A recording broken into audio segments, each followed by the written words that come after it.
Здесь карусель в летнем саду, она стоит как раз на месте, где была конюшня. В чем особенность? Тут лошадки.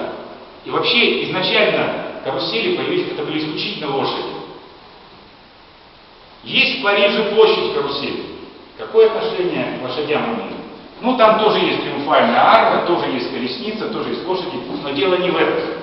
Дело в том, что это были огромные празднества лошадей.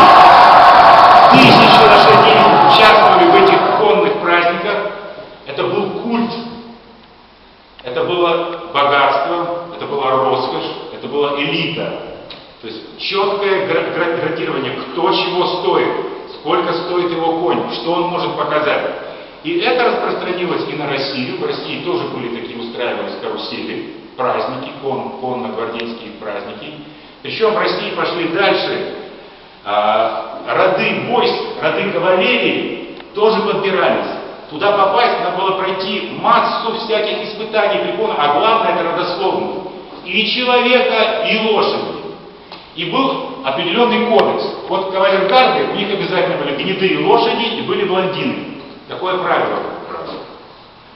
Конногвардейцы это брюнеты на вороных конях. Гусары на серых, светлых конях. Казаки выбивались из этой парадной формы. Они вольны, видите, ряд у них неровный, и фуражки кто как хочет. Они не любили однообразие такое. Но у них было свое человеческое, может быть, даже отношение к лошади. Они никогда не использовали шпоры. Вместо этого у них была нагайка. Ну вот, знаменитые кони на Анечном мосту. В отличие от тех коней, которые в Венецию прибыли из Константинополя, а потом Наполеон их забрал в Париж, а потом венецианцы опять их вернули обратно, то есть те кони поездили по свету, то Клод поступил более разумно. Когда он сделал этих коней, и они произвели фурор, вообще-то барон был Клод, его отец был крупным военачальником, а вот у него страсть была лепить лошадей. Он приводил к себе в мастерскую, в подвал лошади, там в грязи, там все угодно, но он лепил, у него была страсть, он познал это совершенно.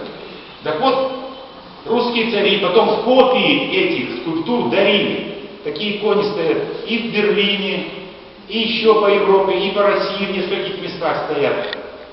Благо тому, что Клод был еще сам литейщиком, он мог еще и лить. Вот как важно писателю быть издателем.